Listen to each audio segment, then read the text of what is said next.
Salam sejahtera Malaysia, denyut nadi suara rakyat bergema di channel ini. Jangan lupa tekan butang subscribe, like dan share. Malaysia kita punya, cintai Malaysiaku, kita jaga kita.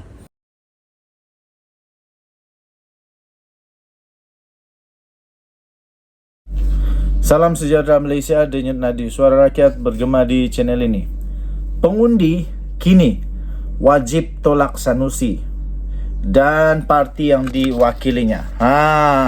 Ini satu ulasan terbaru yang memang cukup menarik, cukup istimewa untuk dikongsikan daripada Sahabuddin Hussein, sahabuddin.com.net. Pengundi kini wajib tolak Sanusi dan parti yang diwakilinya. Setelah berhari-hari cuba mempertahankan kecebuluparan dan kebiadabannya terhadap Raja-Raja, Menteri Besar Kedah Sanusi Madno akhirnya bertemu buku dengan ruas apabila dia didakwa di mahkamah atas dua pertuduhan di bawah Akta Hasutan.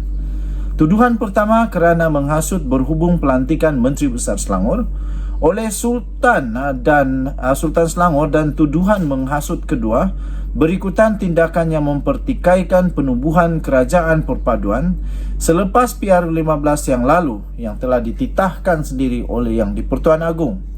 Berdasarkan kedua-dua pertuduhan itu, Sanusi didakwa telah melakukan perbuatan yang mempunyai kecenderungan menghasut dengan menyebut perkataan-perkataan yang mempunyai maksud untuk membangkitkan perasaan tidak setia terhadap Raja-Raja. Kedua-dua pertuduhan dikemukakan terhadapnya mengikut Seksyen 4-1-A Akta Hasutan 1948 dan boleh dihukum mengikut Seksyen 4-1 Akta yang sama yang membawa hukuman denda sehingga RM5,000 atau penjara maksimum 3 tahun atau kedua-duanya jika sabit kesalahan. Apa yang nyata, kedua-dua pertuduhan yang dihadapkan kepada Sanusi itu adalah berdasarkan kepada kesalahan yang dikira amat berat telah dilakukannya, iaitu cubaan membangkitkan perasaan tidak setia kepada Raja. Sebagai pemimpin Melayu Islam di negara ini, Sanusi sendiri adalah ketua sebuah kerajaan negeri yang mempunyai raja, bahkan kedudukan raja-raja sudah termaktub dalam Perlembagaan Persekutuan. Apa yang dilakukan oleh Sanusi itu selain tidak wajar, tetapi juga tidak boleh diterima oleh siapapun sama sekali. Jika inilah perangai dan kelakuan pemimpin ini yang ada di negara ini, sementara pula beliau adalah mewakili PAS, sebuah parti yang mendakwa memperjuangkan Islam, maka siapa lagi yang mahu menghormati dan mendaulatkan raja-raja kita? Kalau tiada raja-raja juga, siapa lagi mahu melindungi kita semua? Sebab itu, pertuduhan yang dikenakan kepada Sanusi adalah tepat dan wajar, agar ia menjadi pengajaran kepada seluruh rakyat negara ini. Dalam hal ini, titah Sultan Selangor semalam yang menyatakan isu Sanusi masih belum selesai walaupun setelah Pesuruhjaya PAS Negeri menghadap Baginda haruslah menjadi renungan dan pedoman yang berpanjangan kepada seluruh rakyat Malaysia. Ini kerana perbuatan menghasut atau mengajak kepada kecenderungan tidak setia kepada Raja tidak harus dibiarkan berlaku begitu saja.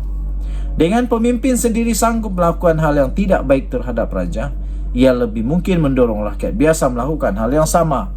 Dalam konteks PRN yang bakal tiba ini, ia adalah masa terbaik dan menjadi kewajipan kepada pengundi untuk menolak Sanusi dan parti yang diwakilinya di mana saja mereka meletakkan calonnya. Sudah sampai masanya perbuatan Sanusi ini dihukum.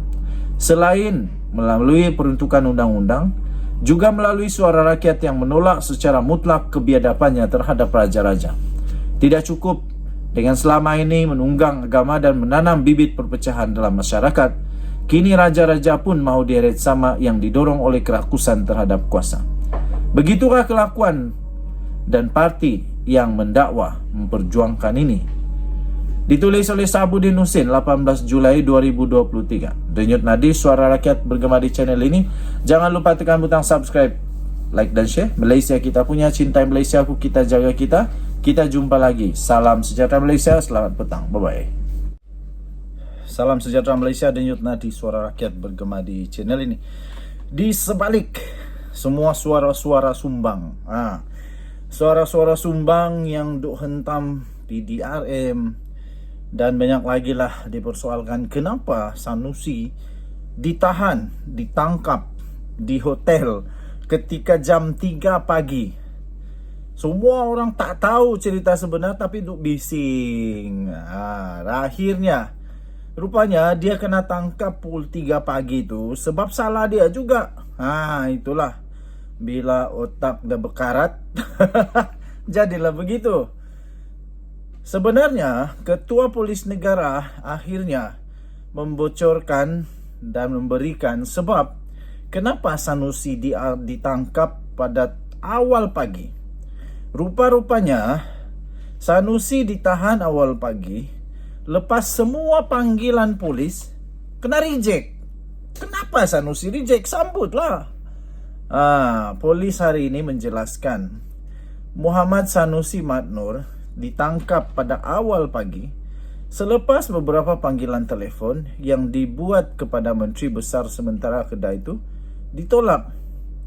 Menurut Ketua Polis Negara Razarudin Hussain, pihak berkuasa pada awalnya meminta bantuan daripada Kedah semalam. Namun ahli politik terbabit didapati tiada di negeri itu. Kemudian katanya mereka mendapat tahu Sanusi akan hadir dalam satu program bersama Astro Awani pada 10 malam. Namun pemantauan yang dibuat mendapati tiada kelibat Sanusi pula di situ. Jadi memanglah bikin takutlah. Mungkin polis pun mengambil tindakan sebelum apa-apa terjadi, baik pergi tangkap dia cepat. Justeru usaha menghubungi Sanusi bagi memaklumkan keperluan dia untuk hadir di mahkamah telah dibuat melalui telefon, tetapi ia tetap gagal apabila semua panggilan berkenaan ditolak. Panggilan juga dibuat kepada Setiausaha Sulit Kanan dan Setiausaha Politik beliau pun semua panggilan tersebut direject, katanya pada satu sidang media khas di Bukit Aman pada petang tadi. Turut hadir ialah Timbalan Ketua Polis Negara Ayub Khan Maidin Piche. Jelas Razarudin, berdasarkan laporan berita, Sanusi mendakwa dia tidak dimaklumkan akan dihubungi. Dia tidak dimaklumkan akan didakwa. Dia tidak dimaklumkan akan didakwa. Namun sebenarnya usaha polis menghubungi pengarah pilihan raya PN itu yang ditolak. Terdahulu Sanusi telah diberkas oleh sepasukan anggota polis di sebuah premis di Kuala Lumpur kira-kira jam 3 pagi dan ia mengundang rasa kurang senang daripada sesetengah pihak. Yang tak senang tu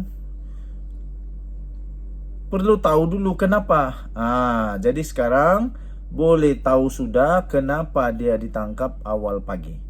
Semalam media melaporkan watak utama yang sering muncul dalam ceramah politik PN itu akan didakwa ekoran kenyataannya yang menyentuh isu Raja-Raja Melayu. Pada 11 Julai yang lalu di Selayang, Sanusi menyampaikan ucapan antara lain mendakwa yang di-Pertuan Agong tidak menitahkan pembentukan kerajaan perpaduan. Dia juga membandingkan peranan Sultan dalam pelantikan Menteri Besar di Kedah serta Selangor. Ia kemudiannya telah mendorong pelbagai pihak untuk mengadukan ucapan Sanusi itu kepada polis. Antara mereka adalah termasuklah daripada ahli Dewan Diraja Selangor sendiri yang menggesa pihak berkuasa bertindak ke atas ahli politik terbabit. Sultan Selangor pula, iaitu Duli Yang Maha Mulia Sultan Selangor, Sultan Sarafuddin Idris Shah, juga menzahirkan kenyataan bahawa isu Sanusi belum selesai di sebalik kenyataan ahli politik itu yang kononnya dia sudah pun mengutus surat memohon maaf kepada pihak istana. Tapi memang betul dia sudah mengutus surat, dan walaupun begitu Sultan Selangor bertitah bahawa isu itu belum selesai. Kata Razarudin, arahan untuk mendakwa Sanusi hari ini diterima daripada Jabatan Peguam Negara semalam. Menurutnya lagi, polis menerima 58 laporan berkenaan Sanusi di seluruh negara, termasuk daripada ahli Dewan Diraja Selangor sendiri. Katanya, kita lihat bahawa sifat-sifat kes ini atas kecenderungan kes ialah menghina atau memberi bangkit marah isu institusi diraja. Maka disebabkan kita polis tidak dapat menelefon dia bagi memaklumkan mengenai pendakwaan di mahkamah, kita cuba mencari dan dapat jumpa beliau kira-kira jam 2.30 pagi di kawasan Mont Kiara katanya. Dan Yun Adi, Suara Rakyat, bagaimana channel ini? Bye-bye.